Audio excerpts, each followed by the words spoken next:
Welcome on into the Wolverine recruiting show. Clayton Sayfie here with EJ Holland. We're going to break down some of the top Michigan football recruiting storylines of the week here. Follow us at thewolverine.com for full coverage of Michigan football recruiting, Michigan football, and Michigan basketball. EJ, let's get into it.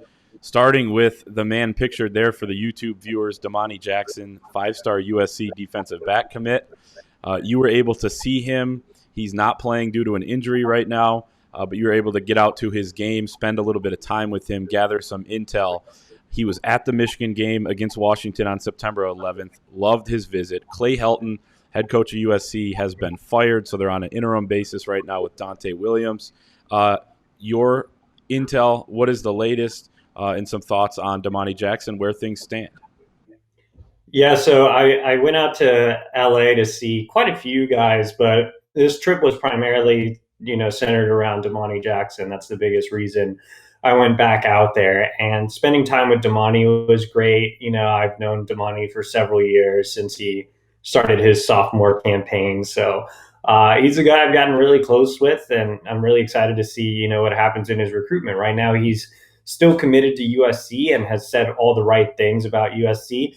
But at the same time, Damani has also been candid with me and has told me that, hey, look, there's no head coach right now. He loves Dante Williams, who is the interim head coach and his primary recruiter. And I think if Dante stays on staff at USC in any capacity, USC will still be hard to beat. And I know right now there are stability questions, but anytime a new coach comes in, it's kind of like they're given a leash a little bit. Like, let's see what they can do. So the hire will be really interesting to see, if it really moves the needle with Damani and his family. But spending time with Damani and his dad and his mom, I really got to feel that they love Michigan. They love what the Wolverines are doing. They spent some time watching the game against Wisconsin over the weekend. They were obviously impressed. Last year, they were in Ann Arbor for the Wisconsin beatdown on that big self-guided tour weekend. So to see Michigan bounce back from that and give Wisconsin a beatdown was certainly impressive. Damani himself is very, very excited about the defense, the changes that they've made. He's quickly built up relationships with Steve Plinkscale, Mike McDonald, Courtney Morgan, all playing big roles in his recruitment. Jim Harbaugh is personally talking to him at least twice a week, which I thought was really interesting.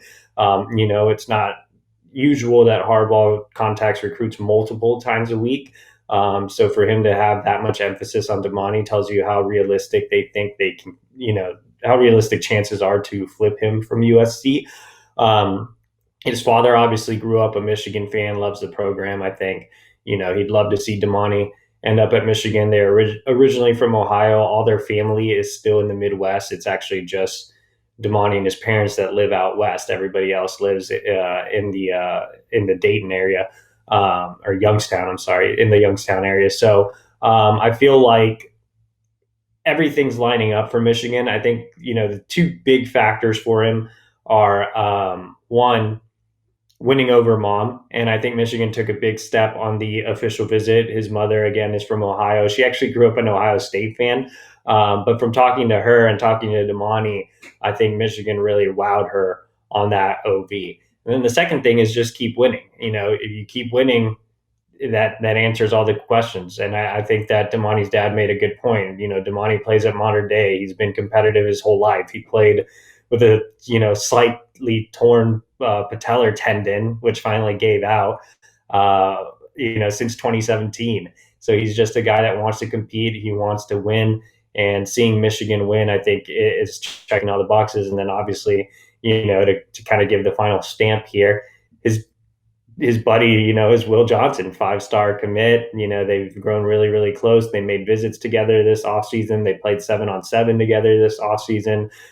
They were on the official visit for the Washington game together. So, they've grown really close. The fathers, Randy Jackson and Deion Johnson, have grown very close as well. So I think everything is there for Michigan. They just kind of have to take it and continue to win, and we'll see how the cards kind of shake out. But I really do like Michigan's chances to flip Damani Jackson. I think they're in a strong position to do so. I think the addition of Courtney Morgan has helped out a ton There isn't, as both Randy and Damani said, there isn't much more Michigan can do. It's just all about, how things kind of shake out with the USC situation, how things shake out on the field. Yeah, so Jim Harbaugh reaching out twice a week also just needs to focus on winning, like you said. And if this Michigan team competes for a Big Ten championship, gets to the Big Ten championship game or something like that, you're playing at one of the higher levels in college football. Like you said, it's going to be hard to turn down for a kid who has a wandering eye right now for good reason based on what's going on at USC and the fact that he has been interested in Michigan for a long time. EJ, you mentioned Damani was kind of the focal point of this trip. You got to see some other Michigan commits, couple targets as well. Give us a brief rundown, I guess, of what you saw out in California out of Michigan quarterback commit Jaden Denegal, defensive tackle pledge Mason Graham, and some others. Yeah, so my trip started off early on Thursday. I flew out to LAX and made the short drive over to Inglewood. Saw a four-star quarterback target Justin Martin, who recently decommitted from Cal. Still kind of planning a Michigan official. I think that UCLA leads there, but Michigan exploring a second quarterback option, which we'll get to later in the show.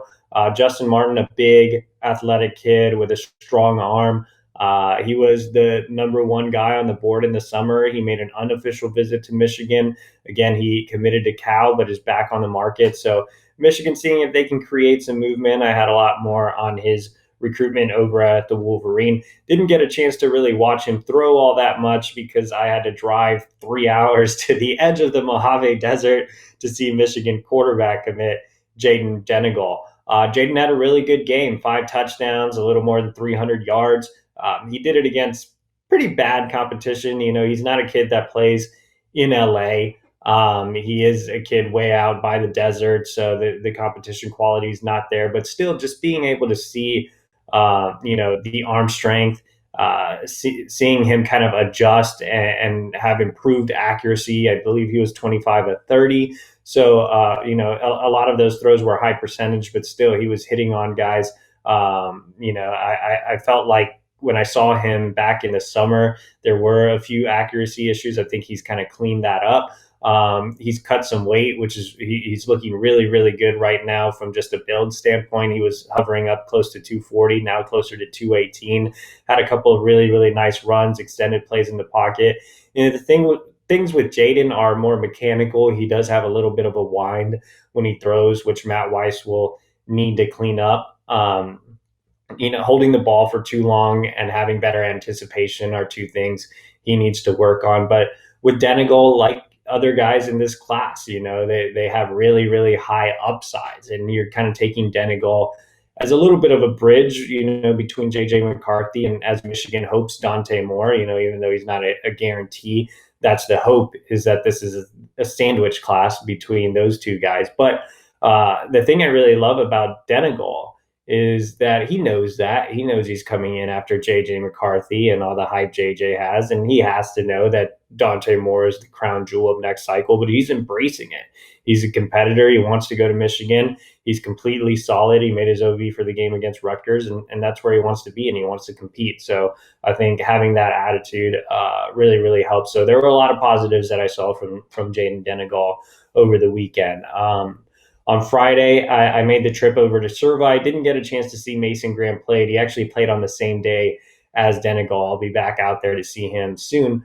But just kind of sizing him up, I mean, he is completely filled out. He's at about 6'3", 290 pounds. So he's a big kid that's kind of fit for that defensive tackle role. I might have shorted him on the height, maybe 6'4", 290. So I think he's a guy that, again, we talked about in our other video this week.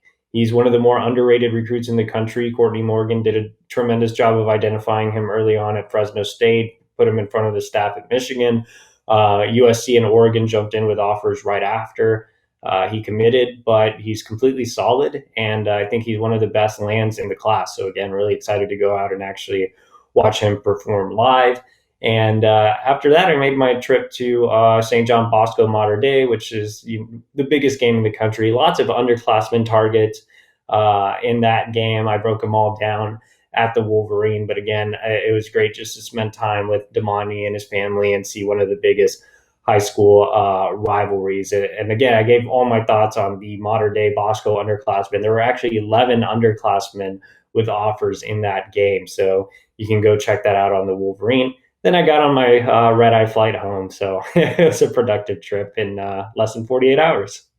Yeah, nice. Super productive. Not everybody can plan a trip that's that productive in just 48 hours. I will say that, EJ. And that's your second home, LA, too. So you're able to get a nice productive trip there. I was out on the road on Friday night at another big game that went to overtime, West Bloomfield against Clarkston. I was at that game last year. It went to overtime. Clarkston won. This year, West Bloomfield returns the favor. 4 Michigan targets in this game, starting with the West Bloomfield side. 4-star receiver Samaj Morgan, 4-star offensive lineman Amir Herring, and then they're both in the 2023 class, and then 2024 athlete Brandon Davis Swain. So I guess I'll start with him real quick. Really like his athleticism. EJ, I've seen him a couple times with you just at camps or whatever when he's in street clothes and things like that. In uniform, he looks like he is going to be a beast in time, just a sophomore right now. Played some defensive tackle, 3 technique, 4, a little bit outside, and then also played tight end, had a touchdown that was called back due to a questionable ineligible receiver downfield call. He thought it was a bad call. When I talked to him after the game, I thought at the time it was a bad call too. So he shows that he's super versatile, can do a lot of different things. I am excited to watch him in the years to come. And then Samaj Morgan, a kid that I haven't seen live but have been excited about based on some of his highlights in the clips. He lives up to that in the sense that he's short, but he is kind of, I don't want to say stocky, but super well built and strong for his size and dangerous with the ball in his hands. He did some things in the punt return game. He caught some short passes, was able to make a couple moves, had a 4th down pickup on a big scramble play where he was running around for about 15 seconds, was able to get open and pick up the first down. They scored on the next play, so obviously a massive play for him. So I really like everything about Samaj Morgan. He could have come down with a couple balls, he admitted after the game, that were a little deeper, and he has that in him, as you've seen in some of his highlights, but just didn't make them in this game. And then Amir Herring, a true guard at the next level who was playing left tackle. I hadn't seen him in game action in a year. I think he's made huge strides in the last 12 months, or really 9 months, I guess, since I saw him in January during the delayed playoffs. But I really like his game a lot as well. Super athletic, and I feel like he, at his size, I think he's 6'4", would just be a really, really good guard, and is probably a little more athletic than Cole Dellinger, who was on the other side, 4-star offensive lineman, another guard for Clarkston, who it's not always fun to watch offensive line play. I find it interesting, but a lot of people don't. It was fun to watch Cole Dellinger, and they were almost riding him, EJ, in this game like he was a running back with the hot hand or something like that. They're running over the left tackle over and over and over, and it was paying off. I mean, he was pancaking guys, getting his head across. He has a great first step. This kid was the most impressive guy I saw, despite the loss. It was not on him. He had a huge block, touchdown block, I would call it, on the go-ahead touchdown in the 4th quarter. West Bloomfield was then able to tie and then force overtime, but he was making big plays. As an offensive lineman, you don't always see that. So I was super impressed by him. And one of the bigger games, the only game this year that I've gone to that hasn't been a running clock. So it was a little exciting to finally get a close game. And then, EJ, the last thing that we'll talk about is something that you hinted at earlier. Michigan with Jaden Denegal in the fold in its 2022 class. Should they take another quarterback? Justin Martin is that guy who a lot of people are pointing to after he decommitted from Cal. What are your thoughts on what Michigan should do? You've seen Denegal, you've seen Martin. You know a lot about both of them. What are your thoughts? Yeah, looking at the quarterback position, again, you have J.J. McCarthy on the roster. You still have Cade McNamara, you have Dan Villari, but Michigan's looking for a little more quarterback depth. Only one guy can play at that position. So, it wouldn't be surprising to see Michigan take 2 quarterbacks. They're honing in on Justin Martin. But also, I say that as Michigan may explore the transfer market, grad transfer, look at the portal. So there's a chance for two quarterbacks in the class, whether it's traditional or non-traditional. I think with Justin Martin, there's still work to do. Again, I feel like he's a guy that's leaning towards committing to UCLA right now. Michigan's still working to get him on campus. Denegal is more of a high upside take. So yeah, I think in the world we live in, where quarterbacks hop in and out of the portal, and there's so much competition, it makes sense for Michigan to take two guys this cycle. Again, that doesn't necessarily mean they take two standard high school guys. They could go after a portal guy, a grad transfer, but it does make a lot of sense. I'm not sure it'll be Justin Martin. That's really their lone focus on the high school side right now. But it'll be interesting to see if Michigan hops in the portal for another take. As far as Denegal, he's completely solid, like we mentioned. So I think he'll be penciled in. But yeah, I think it's just kind of the nature of the beast at the quarterback position. Yeah, and you mentioned the portal there with Michigan. Alan Bowman, who seems like a nice kid, and I do like him, and I think he was a good take for depth. He has Michigan's only turnover on the season, so that was disappointing to see in garbage time against Wisconsin. But, the Wolverines could use a little more depth there, like you mentioned, behind Cade McNamara and J.J. McCarthy.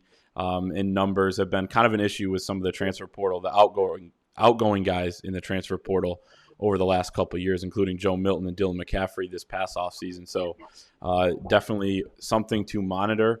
And EJ has the latest, as always, at thewolverine.com. You can follow us over there. And I should have said this earlier in the show, but if you would please like this video if you want Damani Jackson to flip from USC to Michigan. Let's see how many likes we can get up to. And again, if you don't like the video, it means you don't want Damani Jackson to flip from USC to your Michigan Wolverines. So keep that in mind. Also hit the subscribe button, and we'll see everybody next time.